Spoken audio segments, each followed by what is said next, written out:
Hey, everybody. Okay, welcome to this episode of the Dr. Kiki Ramsey Show. I'm so excited. Me and our guests are backstage. We're just talking away, y'all.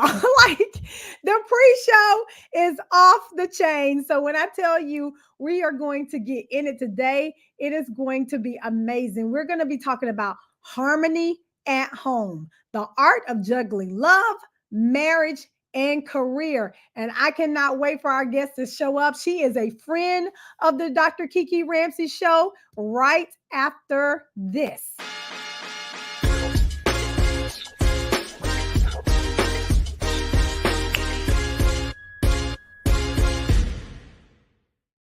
Dr. Gail Crowder.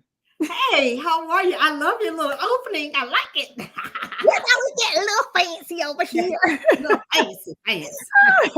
Well, I'm so excited you were here. I was just telling them the pre-show is always off the chain, especially when you're here on the show, because we always be having so much to talk about, especially when it comes to love, marriage, career, and all the things. And so I'm so excited that you're here so that we can have this conversation.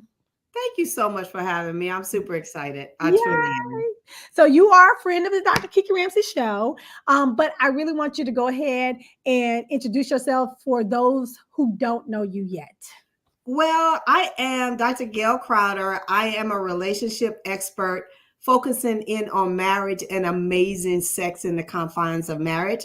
So if you're struggling in those areas, I am your girl. And so that's what I love. That's my passion. I understand what it is to be in an amazing marriage, but I also understand to be in a marriage that was hell that I created, and I know how to fix it. So that's what I do every single day. That's my passion, to see people in healthy, strong, loving relationships. I love it. And you're so good at it. I know over the years that we've been friends, you've been able to counsel me and coach me in my own marriage. And for that, I am absolutely grateful and thankful, because I have been married for 20 years and I plan to stay that way.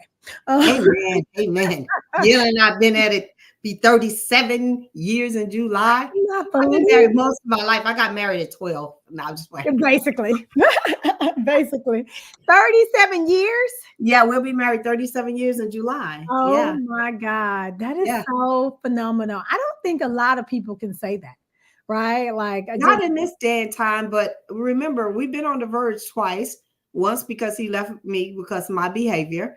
And then the second time I was leaving because I wasn't happy. And I didn't realize happiness was an inside job. It was not his job to make me happy. You focus a lot in on happiness, and I learned a lot about inside happiness from you. So yeah. Listen, I'm telling you, that's a whole nother show that we can get into about that, because that thing is deep, honey. It's deep. Yeah. So tell us what your superpower is. My superpower is getting to the root cause of the real problem. That's my superpower. I get to the root cause, because without getting to the root cause, then it's just going to continue to grow. And expand. And you see that. And I mean, you have coached and counseled, thousands of couples. Thousands. Over 8,600 and something. It's been crazy over that career. Insane to me. That's insane. It is insane when I sit back and think about it. But you know what? It doesn't seem like work to me, because it's my passion. I know. It's something that I love. I wake up and I find joy in getting to the root cause of what's making that person saying, I can't do this anymore. Yeah, I love that. And when we were thinking about the show, I was like, okay, this is the end of February, right? So February is the whole month of love and everything like that. And I was like, well, I really want, Dr. DL to come on the show, because this is the last day of February, and they're, this year, I feel like February went and it came in terms of Valentine's Day and everything like that. But people think about love very often during this month. So I wanted to talk about harmony at home. I talk a lot about harmony being that thing that allows us to be able to focus and to be in relationship with ourselves and even other people, so that it's not overwhelming. But when we think about that and we think about juggling love, marriage, and career, I think it can get a little dicey, right? Like you are a high powered figure out here in the world doing your thing in terms of relationships and being the expert. And so is Gil. He does a lot at his job. He's the boss. And so is Jamil, right? Jamil Mhm. is doing his thing, and then I'm definitely doing my thing. And I think that there is a friction a lot of Mhm. times when it comes to like juggling marriage, career, and just everything that comes with that. So I wanted to know, right, when it comes to like love, marriage, and juggling all of that together, what have you seen that has been the biggest issues when it comes to that? If there's two things that I think is big is forgetting about yourself, Mm, and then also forgetting that the person that you said you want to spend the rest of your life with, you putting them on the back burner for external things. hmm, So I am a strong, and I've been there, so I'm not judging, but I'm a strong component of, if you get your house in order, the external things will get in order, right? mm, And I had to come to the realization in my own marriage when I was managing 26 stores, 562 employees, and dealing with all of those things. When I got home, I had nothing left. mm, Nothing left for my children, nothing left for myself, mm. and definitely nothing left for Gil. But Yeah, at the end of the day, I had to realize that Gil was the only walking, talking, living, breathing person that I said I wanted to spend the rest of my life with. that Not part. that job, not those 562 employees, not my car that I loved, not my girlfriends, not the house that you work hard for, not none of those material things. Mm. He was the person. So when people quit calling my name, I switched careers. I still needed to be able to come home to the person that I made that commitment to, and not everything else. Yeah. And Wow. that's hard. That that is hard. And it's so funny that you say that because I can remember that being the case for me and Jamil as well. And at one point, I was putting everything and everybody before him in our relationship, and we had a lot of problems in our relationship at that time when I was doing that. And as we were going through our problems, fortunately they got solved. But I can remember making a promise and a vow that I would never treat anybody outside of my household better than the people I treated in my household. That's so. Yeah, and that's why I Right? say you gotta take care of home Yeah. in order to be able to take care of external. Yeah. Because if what was happening is I look amazing at work. I was getting accolades, making all kind of money, flying all over the place, buying material things. But Mm, mm, when I got home, I had created a space where nobody wanted to be around me. I had created a space where I was walking on eggshells, because if I said one thing, well, you wasn't here, so I had to do whatever, and then that caused friction. My mm-hmm, kids didn't really know me. All they knew me was, "Mommy, can I have?" Right? mm, And so I had to realize this is not the life, because once that job, I need people to that's going to love me and to care about me and know who I am as I age, as I grow, as I expand. And so I had to start putting the work inside of my household so I could be better outside of the household. And like you said, I had to learn to treat my family better than I treated my employees. yeah. But Yeah. don't you think that takes a level of awareness, right? Because Mm. I Well, realize it, like it didn't happen overnight. Hi, yeah. Valerie. Thank you so much for joining us. I Yeah. appreciate you. Thank you, Valerie. Um, Um, it didn't happen overnight, because again, when people outside are telling you how great you are, and you're getting all these awards and getting all these bonuses, and you're traveling, and you think you're living the life that you was created to live, mhm. and when you get home, it's cold, it's lonely, nobody's talking to you, you feel like you're walking on eggshells. It's easy to go out and fake it. You Yeah, see what I'm saying? It's easy to go out and act like everything is going, and see, which it should be the reverse. Your household should be your peace. yeah, It should be yeah, your sanctuary. It should be love. It's where you should be the most vulnerable. Yeah. And it was the reverse for me at the time. Yeah. Yeah. You know, I it was a while. It took a while for me to kind of learn it as well. And it took that awareness. So what do you say about women who, well, okay, let me just say this. You coach women all day, and you come up against so many different scenarios where this is the case, where women may say potentially, I don't know, I'm making this money. My husband's not making the kind of money that I make, or my husband's not giving the kind of energy that I want to give, or and we're talking from this standpoint just because this is our this is our lived experience, Uh-huh. right? But what do you say to women who don't even are not even aware of this, what we're talking about, like how you need to put family and home first versus everything that you're doing outside of the house? Issa, thank you so much for joining us. I appreciate it. Well, let me just tell you, I came from a long line of boss women that had boss mentalities, right? And so I came from, you get you be able to take care of yourself. Don't count on a man to take care of you. And so when I came into my marriage, I came into my marriage as a boss. Of course, that wasn't a big word back then, right? But I came into my marriage with my own, when he met me, I had my own house, my own apartment. Was making $40,000 a year in Texas. So that was a lot of money back then. And I was Mhm. 19 and 20 years old making that kind of money. When I met my husband, he was in the military and he was a lower rank. So he was making about $25,000 a year.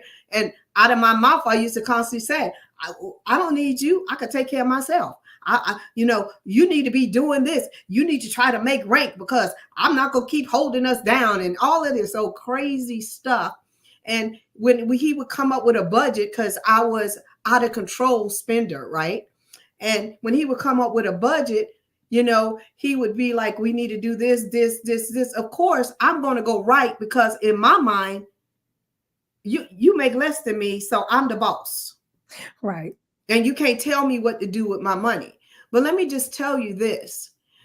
For women who have that mentality, if you make 20 and he makes $5 an hour, when you put it together, y'all have $25 an hour. And if he's a good man, if he's a man that comes home and he treats you with respect, he doesn't go upside your head and call you out your name, and he treats you like a lady, and he loves you like Christ loves the church, why would you give that up for somebody just to be able to say he got this kind of money, he drives? Because you're going to end up being Miss Tuesday. Because let me just tell you, so many men that are making all of this money, they tell you I got 6 other women, and the day I have available is Miss Tuesday. So why would you want to give up somebody who loves you, that's stable, that all of those things, because they don't make as much money as you do? If he brings it home, y'all have that one pot. And I had to learn that because I was operating in so much disrespect. The Not tables Miss have turned Tuesday. tremendously now. What? I'm just laughing, Miss Tuesday. I Yeah, mean, there's a lot of women that are settling being Miss Tuesday or Miss Sunday for these men because they have a certain kind of car, or they live in a certain area, or they look a certain way, but they treat you like crap until it's your day. yeah. And Wow. and I'm not making this up. This is true. I have women that are willing to be Miss Tuesday and sharing a man to say that they have a man, instead of working at the relationship where they can have a whole man that loves them exclusively. I'm Mm, telling you, this is mm. what's going on in our society. And these men This- are bold enough to tell them, you could be Miss Tuesday or I got Miss Wednesday, whichever one you want to be. so you mean to tell me, like, okay, some women are foregoing, what we're talking about. Some women are foregoing potentially, yeah, good relationships because there are some, I mean, Men that are not discrepancies. making what they consider or don't Yeah. have the title that they consider Mm, that they should have. And like I told one young lady that has been looking for a mate, I told her, I said, God has probably already put the mate in your life, but he Mm, probably doesn't have the title that you want him to have, but he compliments you every single day. He does. She mm. goes, you might be right, but he's a janitor. But let me just tell you, he might be the janitor, but he keeps the toilet clean at your job. He keeps whatever, and he's able to manage his money. He compliments you already. You don't know how he manages his money or anything like that. Just because he's a janitor does not make him less than, because you're benefiting from his hard work. Yeah. So you Yeah. got to switch the way you're thinking. Hmm.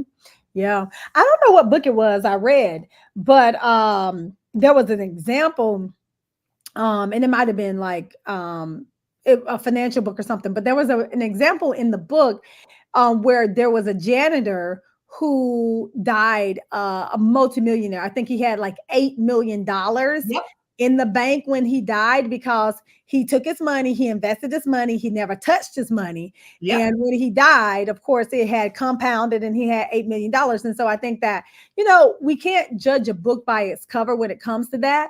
But I want to go back to something you said, like in terms of like us in these relationships and managing all this. What you're seeing a lot of is that we, particularly as women, are not respecting our spouses in these relationships because they may not come and may not bring enough money into or the money that we think is sufficient into the household, and this is fracturing relationships. It surely is. And a relationship is more than money. It That is. part. That Because part. I know a lot of multimillionaires, and when they get sick, they can't get up to get the money. But if they, but so they have to pay people to Mm, do things for them. But if you have a spouse and you get sick, your spouse is the one that should be able to take care of you, love up on you, and nurse you back to health. See, mhm, it's more than just the financial. I have somebody in my life, and I ran them away, and trust me, I work hard to get them back too. But the thing is that I have somebody that loves me beyond the material financial things. Gil and I always say we live in a box together and be just as happy. And I really mean that. Not that I live in a box, but what I'm saying mhm. is that we would be happy because we realize all of this other stuff that we see and trying to get and trying to, was taking each other for granted is not worth it. It's really not. It's so Because you can't true. take none of this stuff with you. None of it. Okay.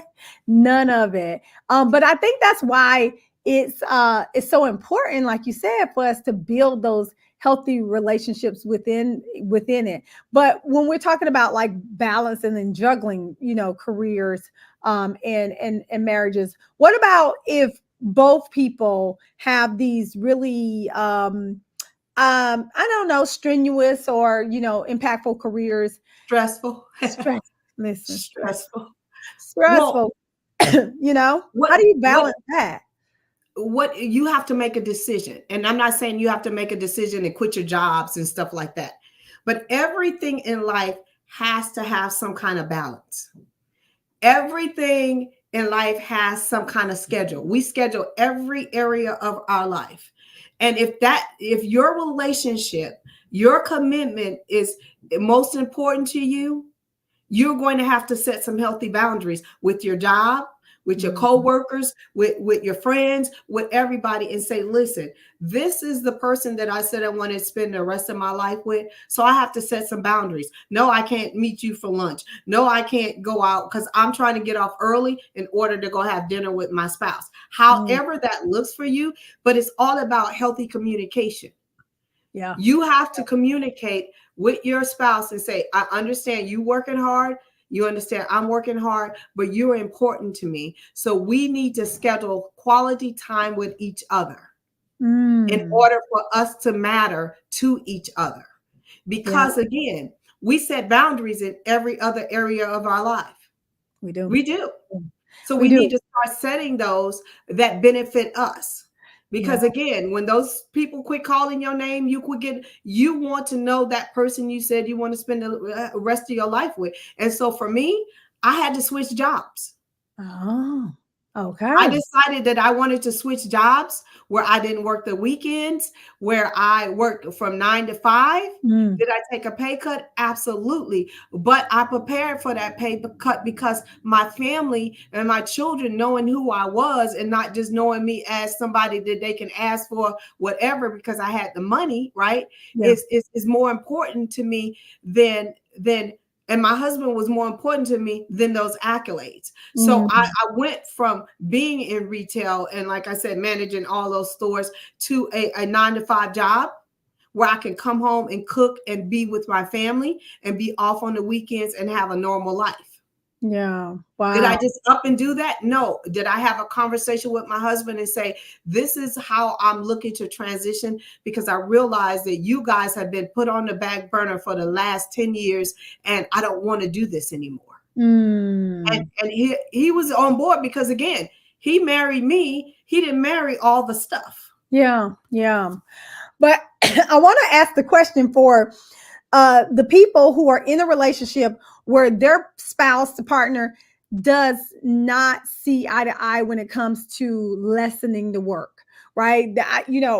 As an executive coach, I Mhm. run into a lot of situations where these executives, they work all the time. You can almost call them a workaholic. Yep. And although they may want to spend more time with the family, they have the reason or the excuse that I got to provide for this family, therefore I need to be at work. So they're not putting the family first, they're putting work first, under the auspice that they have to provide for the family, or they just might like the work that they do and they're still not putting the family first. What do you say to people who are in that situation where they want that to happen but their spouse is not doing that? You got to get to the root cause of what made them become a workaholic.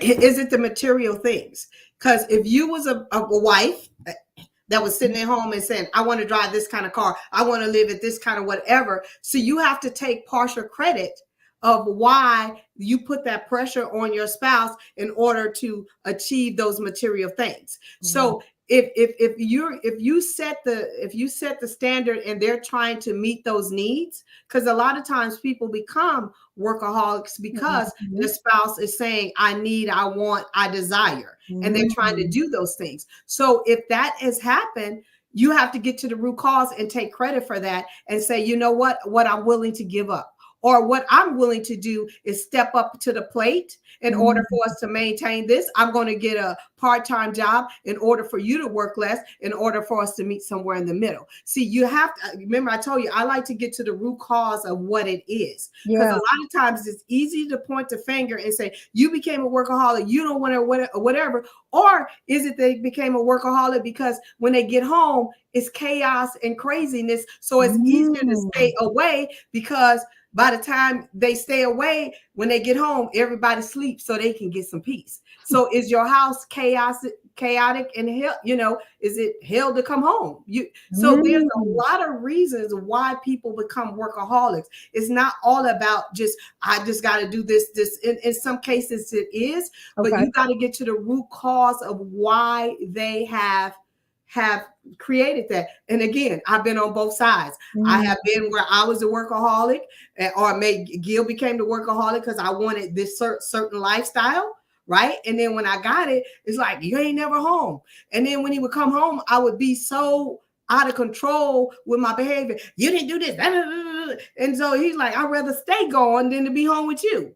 You understand what I'm saying? So all of these things, I'm just open and honest about how my behavior. So you can laugh if you want to, but I'm just saying you have to take credit because people just don't do stuff. You got to get to the root cause of why that person became a workaholic. Is it from the pressure? mm. Is it sometimes it's a background thing? I don't want to live in, I don't want to be ever live in poverty again. Yeah. And so I got to achieve this. But is there a way to balance that? The Mm. answer is always yes. It Okay. is. Okay. It Okay. is.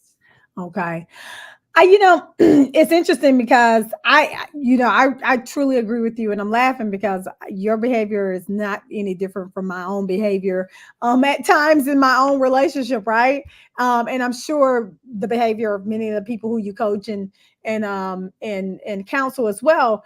But I think that getting to the root cause is so important. So, what would you tell, you know, a person who is in an unbalanced and unharmonized relationship? What kind of advice would you give them, in order to move forward? Like, give us like a one, two, What three, I would tell whatever. that person is you got to sit down and have a conversation. Hmm. And let me tell you what a good conversation looks like, because a lot of us are not good communicators and we think that we are. And I thought I was the best one. And my husband told me, even that I had been in this space for a long time. And he told me, G, you communicate better with the world than you communicate with me. And Mm, remember that day, I picked up the phone and called you and a couple of my others. And I thought I was but I wasn't. And I went back to school for a mm, communication class. mm. So my thing is, the first thing is figure out when is the best time to speak with your spouse or your significant other. Okay, why you Because say I that? was talking to my spouse at the wrong time. Oh. So that was the reason why I was getting that deer in the headlight and and okay answers. And I was frustrated because as soon as he walked through the door at 7 o'clock, I wanted to unload about my Mm, whole entire day. And I did not stick to one topic. I had 20,000 topics I wanted to talk about. So mm. the question become is, ask your spouse, when is the best time for us to communicate? Because remember, we set times and schedules for every other area of our life. Why not when it to have effective communication? That's Yeah. the first thing. Okay. And let me tell you what a good conversation looks like. Okay. One topic, Mm. effective listening, response, resolution, or ending. Not 15 topics, one. We can't come with 1,000 topics. I want to talk about this and money and No, career. no. And this. Schedule another time to talk about the second thing, Okay. especially for men, because men are very checklist oriented. Mm-hmm. With women, we could be cooking, changing the baby diaper, and having a conversation with our girlfriend, and we can multitask like that. Not saying that men can't, but men are very checklist oriented. And when you're speaking to men, you got to be very clear and concise. So, one topic. Okay. Today, I want to talk about our time management. Mm. Today, I want to talk about our finances, not 15 finances, how we're going to pay our bills. Not, did you buy little Johnny sneakers? How are we going to pay our bills? Stay focused, ladies, because we be all over the place and then we lose them. So, one topic. And then I always tell people to ask themselves these four things when you're engaging in conversation. Okay. Am I listening to truly understand, or am I listening to respond? Mm. That's Mm. the first thing. Am Normally I listen to listening respond.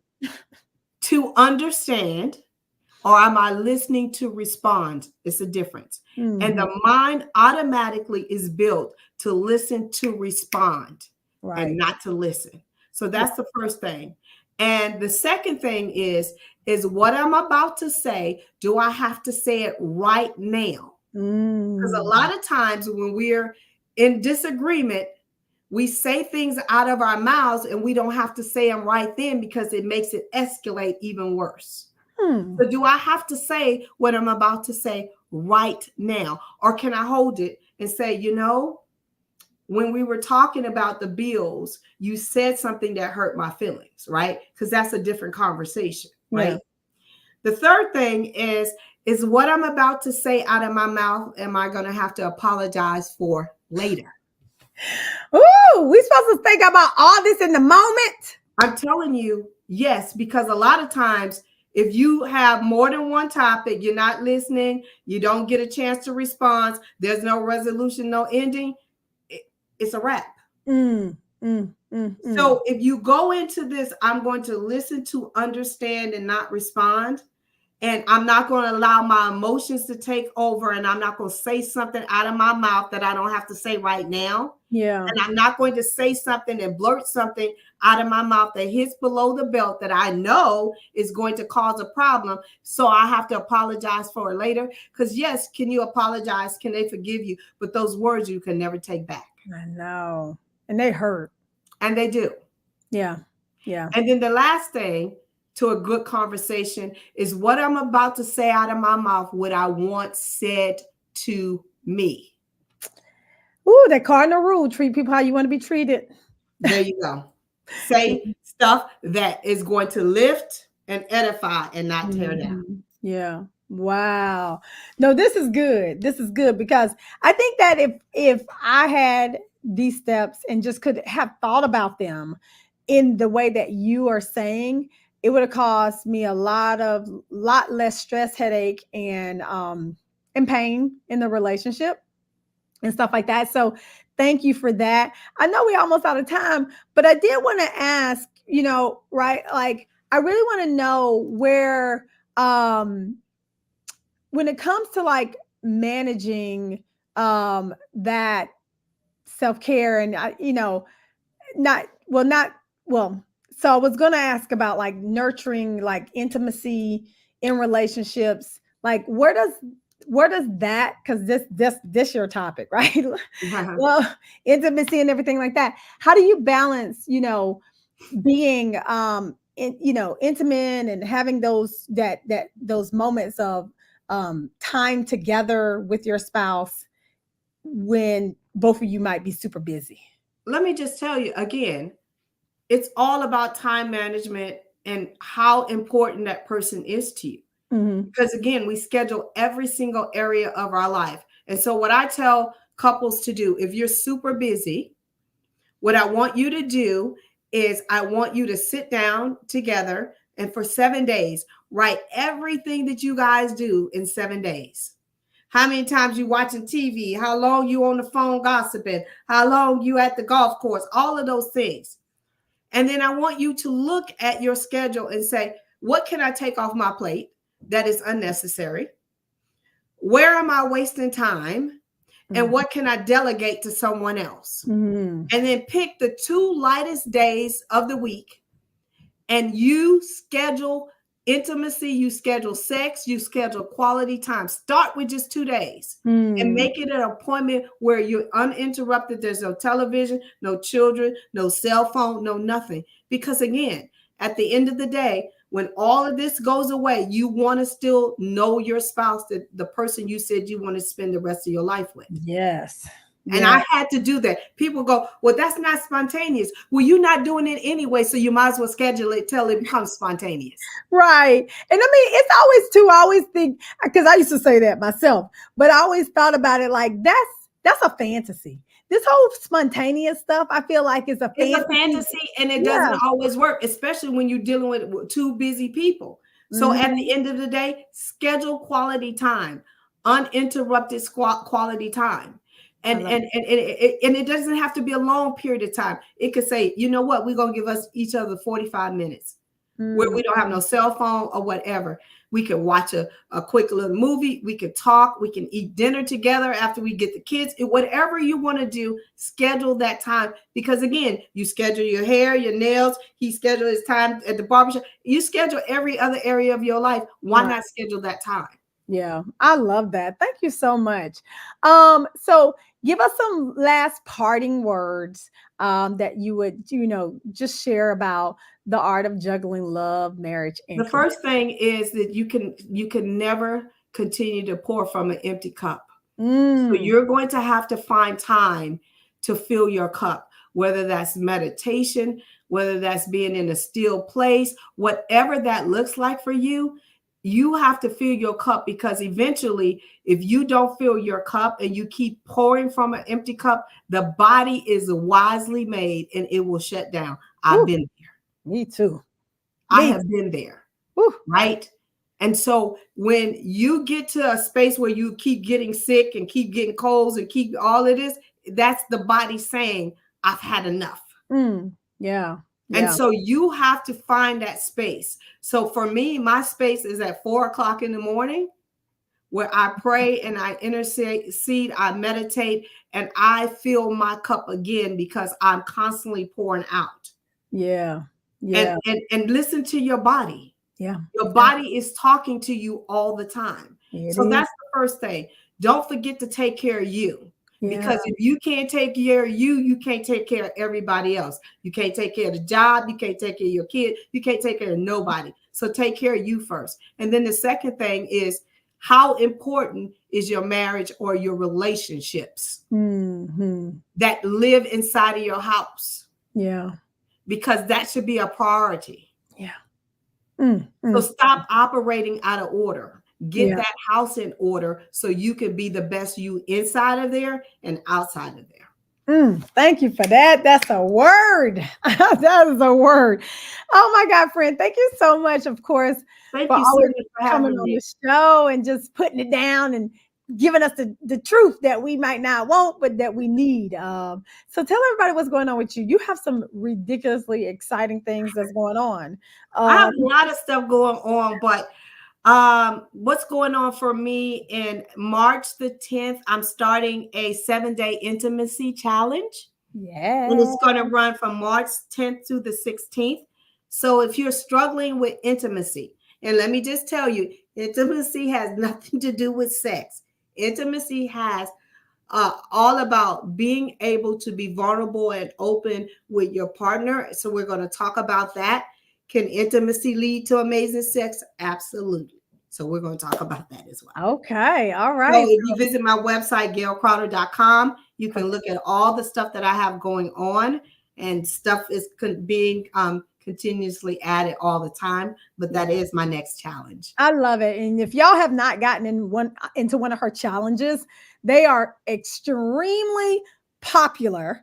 Yeah, And and I only let a certain amount of people in because, again, that you do get group coaching every single day for the 7 days, and so I want to make sure that I'm able to, answer your questions and all that kind of stuff, and it just becomes a really nice group setting to be yeah, able to bounce stuff off of, not just myself but other people. I love it. I love it. So hop into her next challenge. If you miss it, still go to gailcrowder.com and see all the amazing things that she's doing. And she has a lot of other stuff that's coming up. But just check her out, guys, because she's not only my friend. I know that the things that she teach works because I've been able to use them in my own life and my own marriage. So thank you, friend, for being here. I Thank you so appreciate much you. for having me. I I love appreciate you you. so much. So if you all are wanting a community that is supportive and you want further coaching, I invite you to join me in the Happy Women Lead Academy. All you got to do is go to kikiramsey.com. You'll see a link for the community, and I would love to see you there. Every month we have videos and groups and coaching that I'm doing to help you really, really be happy in your life, because as always, you know what I say, you get to choose your own happiness. You get to create your own happiness. All right, y'all. I love you so much. Until next time. Peace.